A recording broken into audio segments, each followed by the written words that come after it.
The vastness of space stretched infinitely, speckled with the brilliance of countless stars. Among these celestial giants, a lone ship drifted, sleek and silent, a marvel of human engineering known as the Warship Aegis.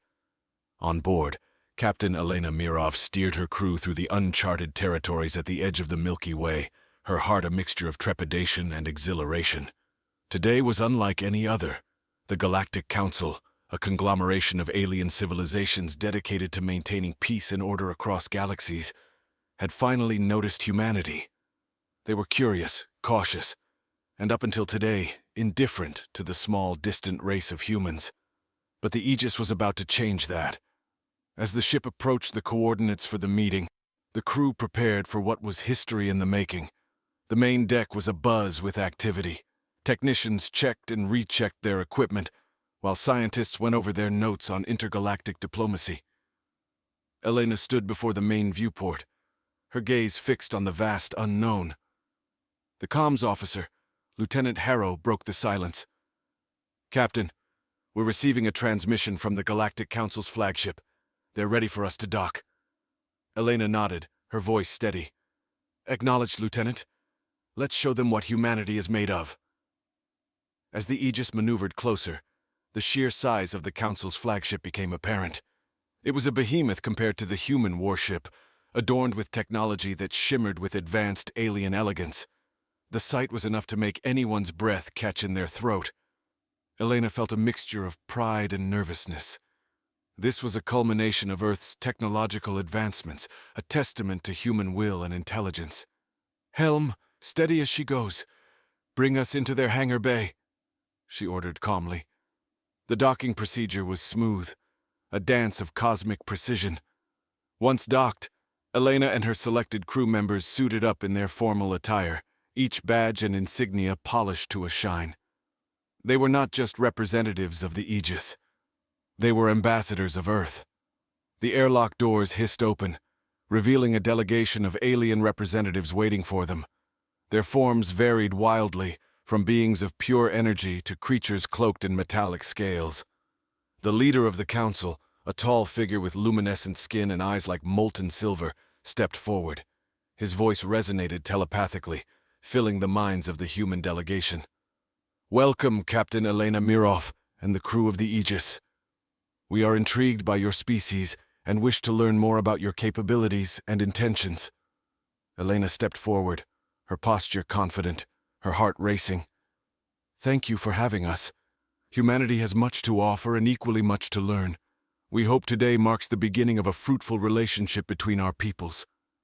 The alien leader nodded, his gaze drifting towards the warship docked within the hangar. "So this is a human warship.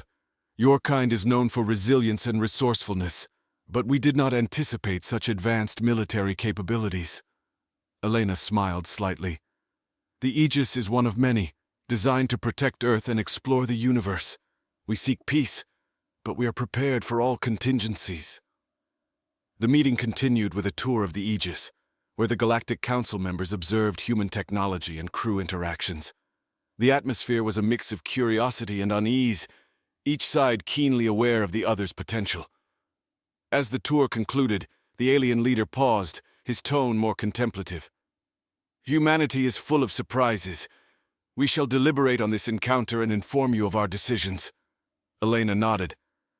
"We await your counsel and hope for positive relations moving forward."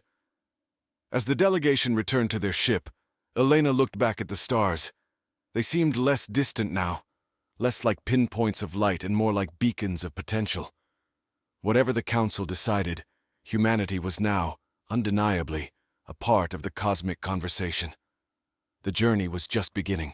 The delegation of the Aegis lingered in the sterile ambience of the alien flagship's conference room after the formal introductions had concluded.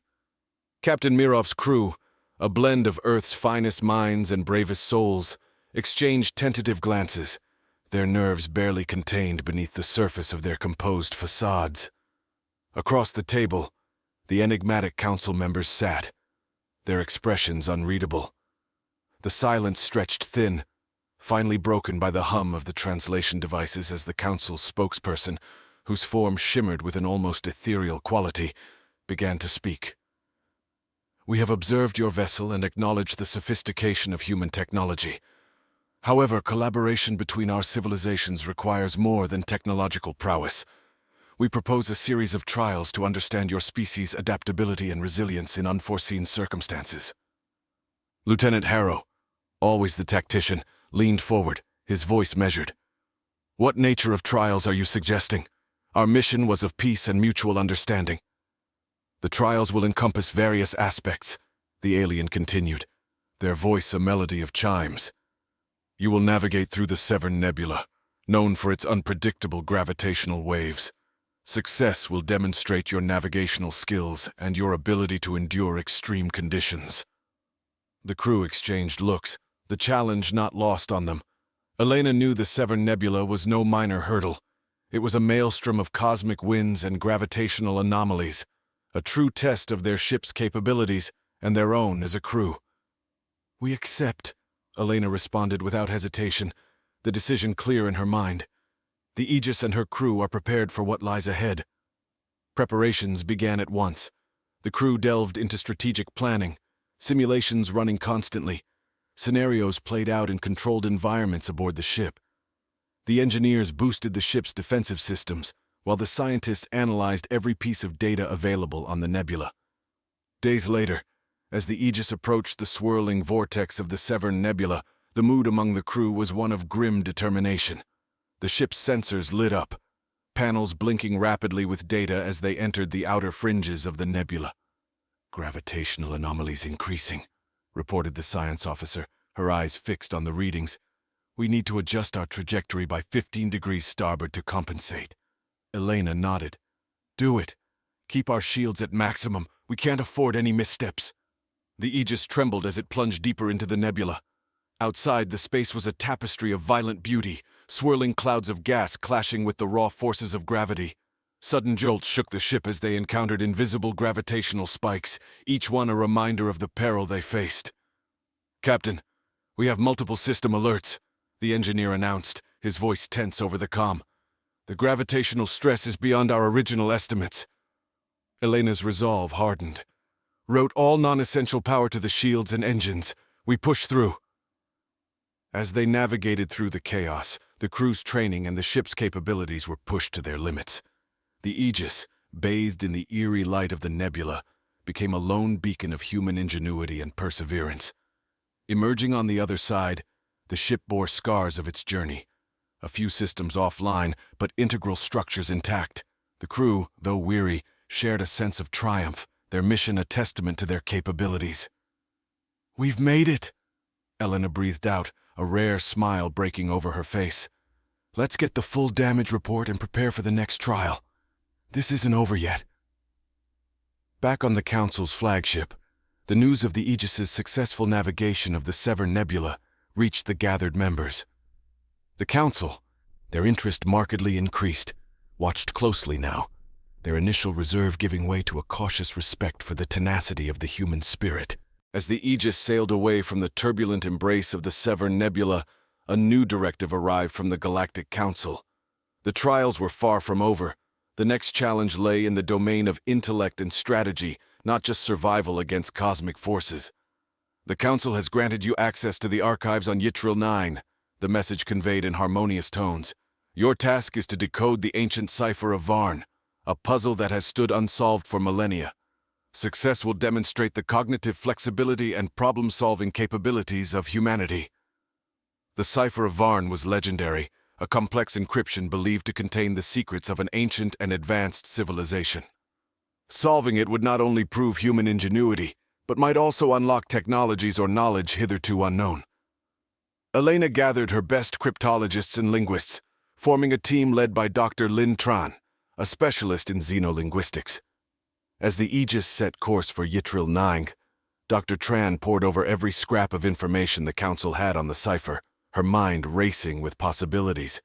Upon landing, the team was escorted to the archives, a vast underground library carved out of the planet's crystal bedrock, shimmering with an internal light that seemed almost sentient.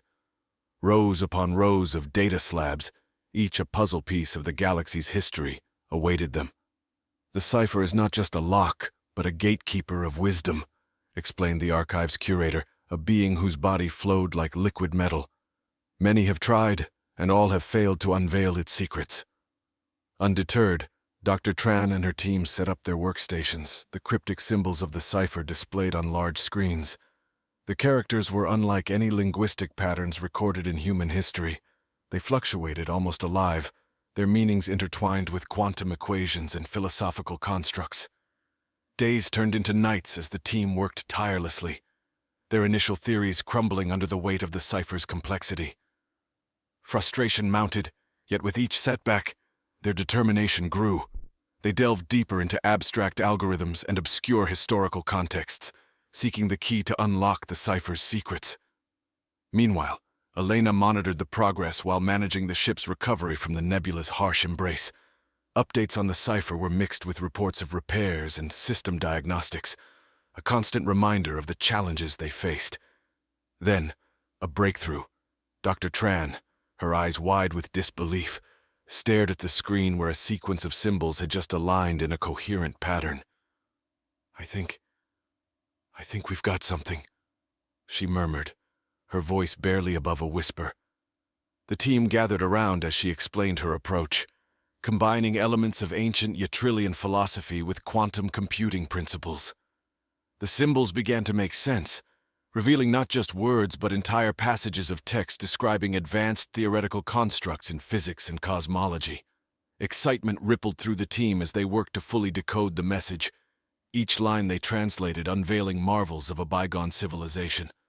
Elena watched, a proud smile playing on her lips as human intellect and perseverance once again rose to meet the unknown. When the full decryption was presented to the Galactic Council, the members convened in a special session, their chambers filled with a buzz of activity unheard in centuries. The resolution was unanimous and swift.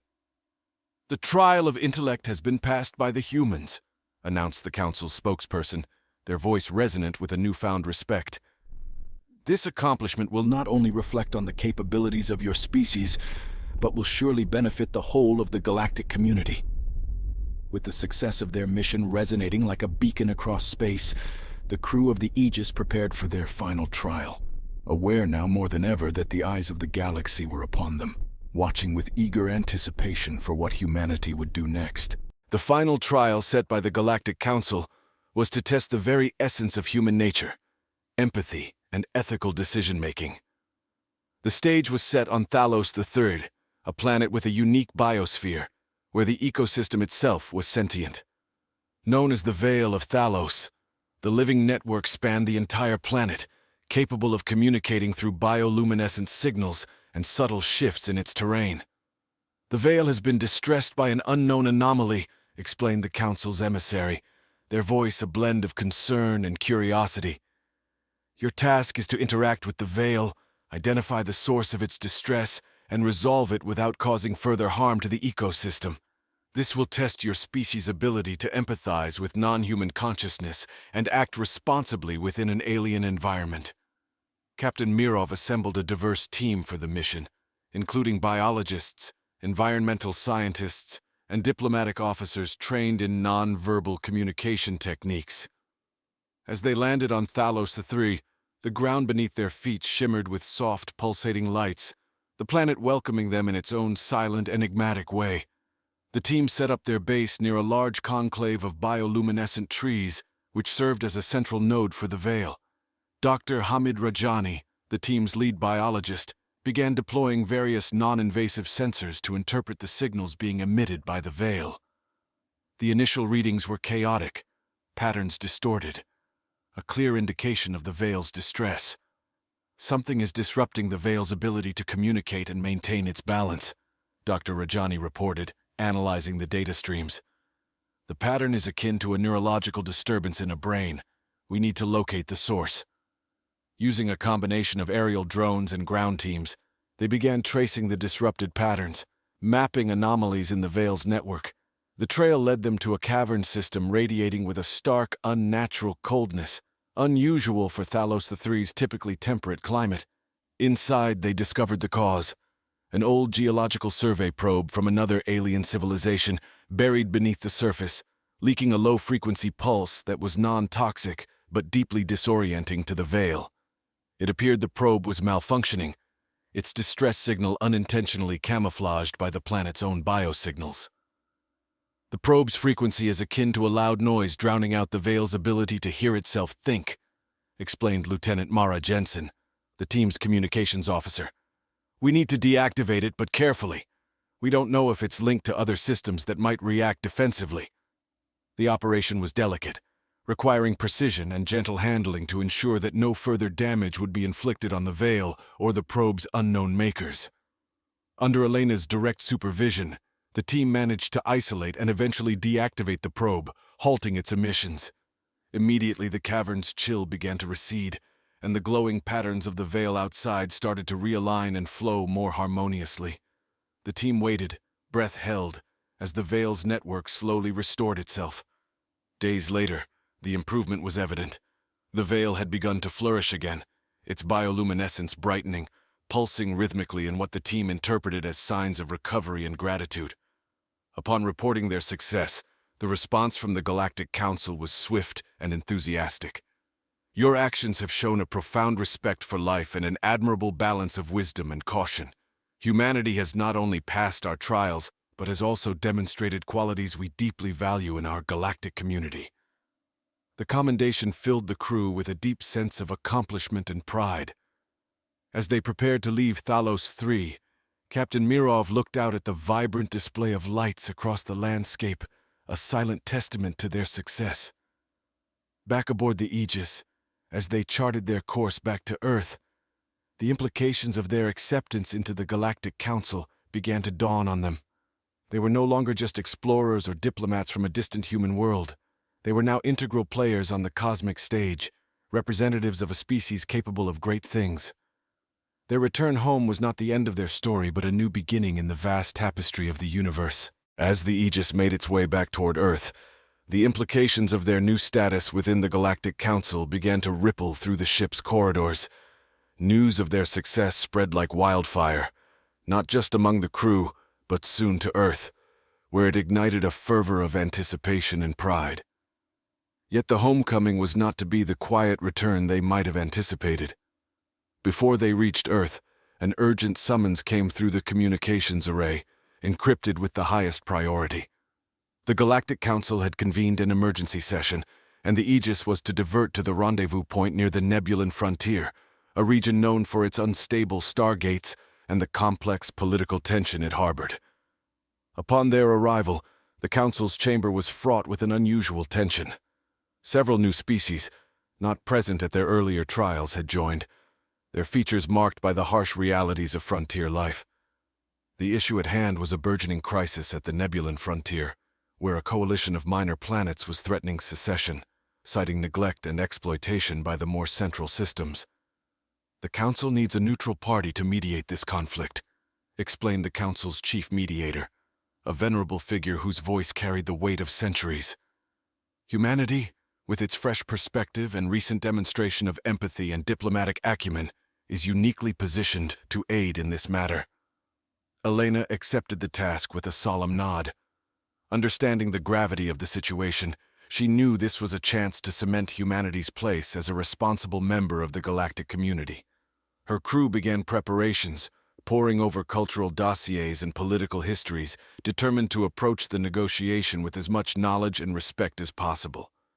The mediation was to take place on Viridian 3, a neutral planet with lush landscapes and deep, clear oceans, chosen for its calming effect on disputants. The Aegis landed on a platform overlooking the Sea of Tranquility, a name that seemed a hopeful omen. Delegates from the seceding planets arrived, their attires stark against the serene backdrop, their demeanors ranging from defiant to desperately hopeful. Elena and her team met them with the dignity and respect that had become their hallmark. Initial talks were tense, the grievances deep-seated and complex, involving issues of resource allocation, cultural preservation, and political autonomy. The human team listened, facilitated dialogue, and gradually began to untangle the web of mistrust and misunderstanding that had built up over decades. Elena's approach was patient, her every decision aimed at understanding and addressing the core of each issue, rather than merely placating surface demands. Meanwhile, aboard the Aegis, the crew supported the effort from orbit, monitoring communications and providing real-time analyses of the negotiations. Dr. Tron, now an expert in galactic languages, worked tirelessly to ensure that nuances were not lost in translation, a vital aspect of the delicate talks. Progress was slow but steady. Agreements were drafted, revised, and revisited, each iteration bringing the sides closer to a mutual understanding.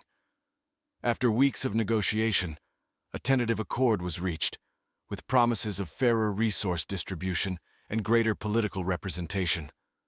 As the final session closed, the representatives from the seceding planets extended their hands to Elena, their expressions transformed from wary to cautiously optimistic. The signing of the Viridian Accords was broadcast across the galaxy, hailed as a milestone in diplomatic achievement. With their mission accomplished, the Aegis set course for Earth once more, the crew exhausted but exhilarated by their success. They had not only navigated the complexities of an alien dispute, but had also laid the groundwork for lasting peace in a troubled region, proving once again that humanity had much to offer the galaxy, far beyond the confines of war and conquest. The atmosphere aboard the Aegis was one of subdued reflection as they traversed the starlit expanse back to Earth. The galaxy had begun to recognize humanity, not just for their technological prowess, but for their diplomatic and ethical strengths as well. However, the universe in its vast complexity was never without its challenges. As Earth's blue orb began to come into view, a distress signal pinged the communications array, a beacon originating from a remote mining colony on asteroid 253 Matilde. The message was fragmented, but the urgency was clear.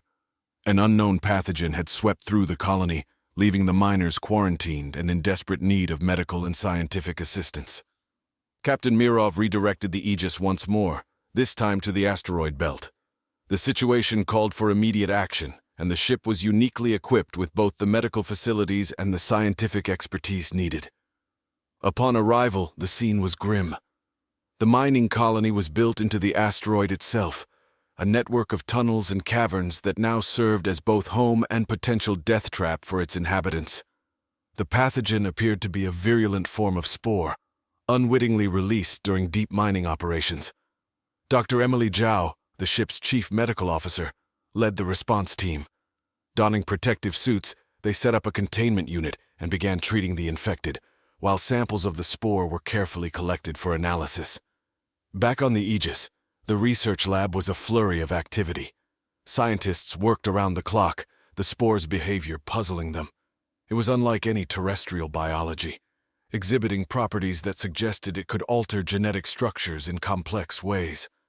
The race was on to develop an antiviral agent before the condition worsened, or worse, spread beyond the colony. The break came with an unexpected ally, a transmission from a previously uncommunicative alien species who had been observing the human efforts, offered insights into the spore. They had encountered it millennia ago, learning to contain and neutralize it after a devastating outbreak on their own world. Armed with this new knowledge, Dr. Zhao and her team were able to synthesize a cure. It was a delicate process, requiring precision and an understanding of both human and alien biological principles. The treatment was distributed throughout the colony, the tide slowly turning as recovery rates climbed. The miners, once fearful and resigned to a grim fate, celebrated their recovery with heartfelt thanks to their rescuers. They shared tales of their lives on the frontier, their hopes and their dreams, painting a vivid picture of human resilience and adaptability. The Aegis's crew, having once again averted a crisis, prepared to finally return home. As they left the asteroid behind, Captain Mirov reflected on the series of events that had unfolded since their departure from Earth. Each trial, each emergency had revealed facets of humanity that went far beyond what the Galactic Council had initially sought to test. As Earth loomed larger in their viewports, a communication from the United Earth Space Agency arrived, commending them on their successes and inviting them to a formal debriefing and celebration. The crew, looking forward to homecoming, were not just returning as heroes, but as a crew forged in the crucible of space, tested, triumphant, and ready to face whatever new adventures the cosmos might throw their way. As the Aegis finally approached Earth, a bustling welcome awaited them. Media ships hovered like eager sentinels in orbit, ready to broadcast the heroic homecoming of the crew that had represented humanity in the cosmic arena. Below, cities lit up, their lights a testament to the world's eager anticipation. However, before the festivities could begin, a priority communication from the Galactic Council was patched through to Captain Mirov's office. The message was crisp and formal, a direct request for the Aegis to host a summit aboard their vessel. Representatives from various civilizations, newly intrigued by humanity's recent contributions, wished to discuss the formation of a multi-species coalition for deep space exploration. The summit was set to occur within days of their arrival, turning the crew's expected debrief into a diplomatic mission of unprecedented scale. The Aegis, still scarred from recent ordeals, quickly transformed from a warship returning from trials to a diplomatic venue bustling with preparations. Alien delegates began to arrive, each accompanied by their entourages. The diversity of the galaxy was on full display, from the towering crystalline forms of the Zaltrons to the diminutive shadowy figures of the Ecliptics. Each species brought with them their own customs, communication styles, and expectations, presenting a new set of challenges for Elena and her crew. In the grand conference hall of the Aegis, modified to accommodate the various environmental needs of the delegates, discussions began. The focus was on a unified approach to exploring the unknown sectors of the galaxy, pooling resources, and sharing knowledge across civilizations. Humanity's role was central, not just as participants, but as leaders in forging this new path. The talks were intense and often complex. Disagreements arose over navigation rights, resource allocations, and the sharing of technology. Each issue required careful negotiation, with Elena often at the center, mediating discussions with a calm authority that earned her wide respect. Amidst the strategic negotiations, a cultural exchange unfolded. Crew members and delegates shared meals, music, and stories of their homeworlds. These informal gatherings became the heart of the summit, breaking down barriers and sowing seeds of friendship and understanding among the stars. Dr. Trun and her team, fresh from their success with the Cipher of Varn, presented a new universal translation matrix, enhancing communication between the species. It was a hit, sparking enthusiastic applause and a flurry of excited conversations in dozens of languages, both spoken and telepathic. As the summit drew to a close, a draft treaty was formed, the Aegis Accord, named in honor of the ship that had become a symbol of galactic unity. The treaty outlined cooperative exploration missions, the establishment of a joint space academy, and the creation of a council to oversee operations, with Earth proposed as one of the central hubs. Elena, standing before the assembled delegates, felt a surge of pride. The ship's corridors, once echoing with orders and the hum of engines, now resonated with the voices of myriad species discussing plans for a shared future. With the accord signed, the Aegis's mission was complete. The crew, once tasked with proving humanity's worth to the galaxy, now stood as pioneers of a new, united spacefaring era. As the delegates departed, each left with a piece of human culture, a token of Earth's hospitality, and a promise of the adventures that lay ahead. The Aegis, its every corner steeped in history made over countless light years, powered down its engines over Earth. The crew disembarked, not just as soldiers and scientists, but as ambassadors of a world ready to embrace its place in the community of the stars. With the Aegis now docked and the echoes of the grand summit settling, the crew took their first steps back on Earth, greeted by the cheers of a world proud of their celestial endeavors. Yet for Captain Mirov, the return was a brief respite in the ever-unfolding tapestry of their responsibilities. The establishment of the Joint Space Academy, as outlined in the Aegis Accord, required immediate attention, and Elena was at the heart of its planning. The proposed location for the Academy was on Mars, utilizing the already established colonies there as a foundation. The Martian terrain offered a neutral and expansive environment conducive to both academic pursuits and practical training, essential for the multi-species initiative. Elena spent days in strategic meetings with both Earth leaders and alien representatives, who had remained in the solar system to assist in the Academy's development. The design of the Academy was a marvel of engineering and diplomacy, incorporating various architectural styles and technologies from across the galaxy.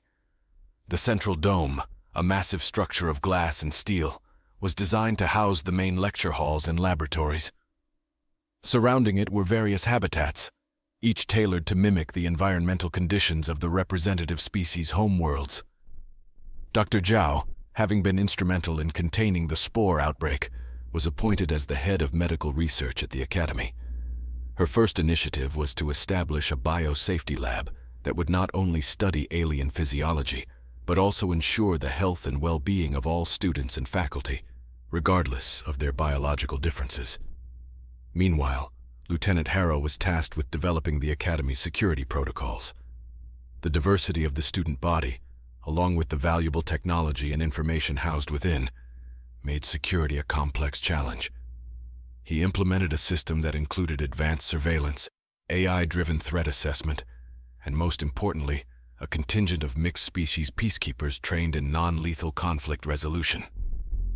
As the Academy took shape, students from various planets began to arrive, each bringing their unique perspectives and dreams.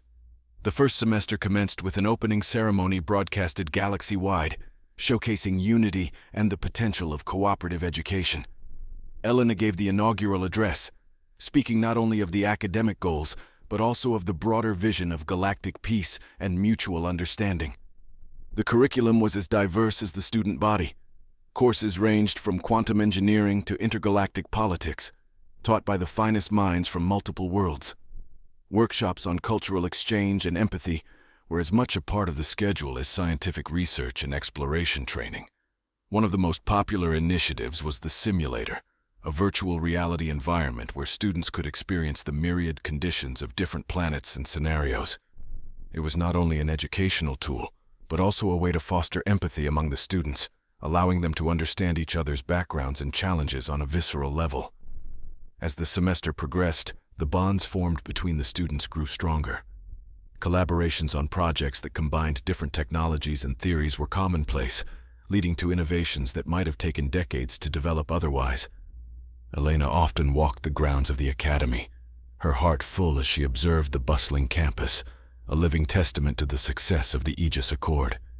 Here, in the red dust of Mars, a new generation of leaders, scientists, and diplomats was being shaped, their education founded not just on knowledge, but on the understanding that across the vastness of space, collaboration was the key to survival and prosperity.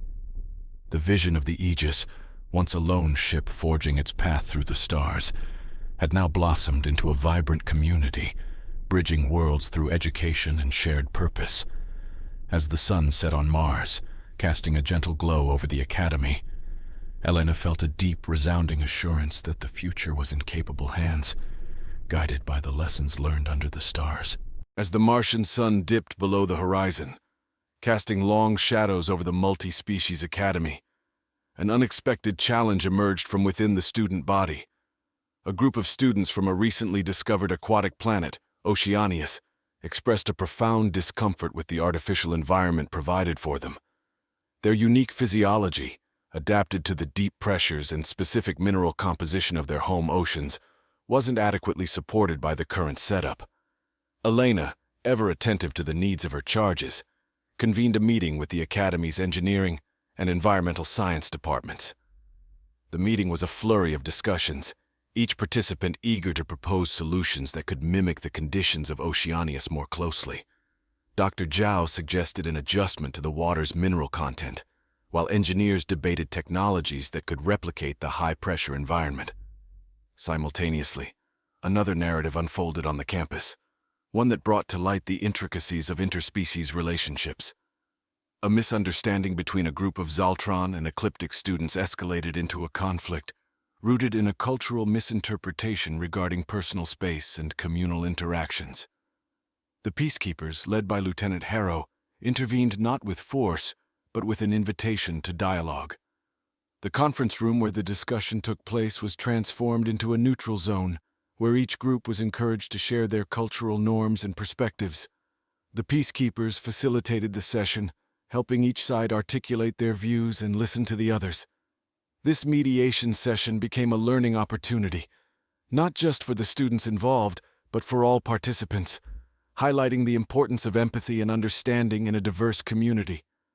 Back in the environmental lab, the solution for the Oceania students was taking shape. A prototype habitat module that could simulate the deep-sea conditions of their planet was developed. The module was equipped with advanced pressure regulators and a system to infuse the water with essential minerals sourced from a collaborative mining operation on asteroid 253 Matilda. The unveiling of the habitat was a moment of triumph. The Oceania students, along with Elena and the project team, gathered as the water in the new habitat reached the optimal condition. There was a palpable sense of relief and joy as the students explored their new environment, their movements more fluid and natural than they had been since their arrival. The resolution of these challenges bolstered the spirit of collaboration that the Academy had been built upon. Elena, witnessing the resolution of these diverse issues, knew that these experiences were as crucial to the students' education as their academic lessons. They were learning to navigate the complexities of a community that was a microcosm of the galaxy itself. The semester continued, with students and faculty alike adapting to and learning from each encounter. Projects that blended different technologies and theories came to fruition, showcasing the potential of such diverse collaboration. One such project was a spacecraft design that incorporated Zaltron crystalline technology with human engineering prowess, aimed at creating vessels capable of withstanding the harsh environments of uncharted nebulae. As Elena walked through the bustling corridors of the Academy, her thoughts often returned to the Aegis, now docked and serving as a museum and training ship. It stood as a monument to where this all began, a reminder of the trials and triumphs that had led to these halls of learning, where the future of the galaxy was being written by those who would one day lead it. Each day was a testament to the enduring power of unity and the endless possibilities that awaited beyond the stars. The academic year drew to a close under the light of Mars's twin moons, casting a serene glow over the sprawling campus of the Multi-Species Academy. The air was filled with a mix of excitement and nostalgia as the first cohort of students prepared for their graduation. A historic moment not only for the Academy, but for the entire galaxy. In the Great Hall, where the ceremony was to be held, banners representing each species fluttered alongside human flags, symbolizing the unity and diversity that had come to define the Academy. Elena, her uniform adorned with medals from her time aboard the Aegis, stood at the podium, ready to address the assembly of students, faculty, and dignitaries from numerous worlds. As she looked out over the crowd, she saw faces filled with hope, ambition, and a sense of accomplishment. These were the faces of the future leaders, explorers, and peacekeepers of the galaxy. The significance of this moment was not lost on her. This was the culmination of years of effort and a testament to what could be achieved through cooperation and understanding. Elena began her speech, her voice resonant and clear, reaching every corner of the hall. Today, we stand at the threshold of a new era. Each of you, as graduates of this pioneering institution, carries the light of knowledge and the bond of interstellar friendship. You have learned much more than science, engineering, or diplomacy. You have learned the art of bridging worlds. The audience listened intently as she continued. The challenges we face as a galaxy are numerous and daunting, but the solutions lie within each of you, in the unity you embody and the diversity you represent.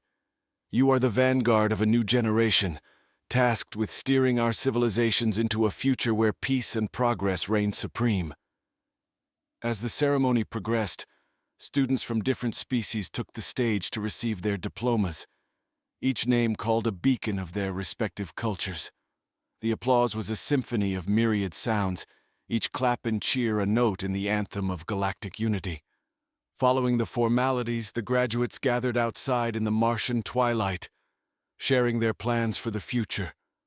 Some spoke of returning to their home planets to aid in their development, others of continuing their research in new, cutting-edge fields, and a few adventurous spirits planned to explore the uncharted regions of the galaxy, driven by the same spirit of discovery that had once propelled humanity into the stars.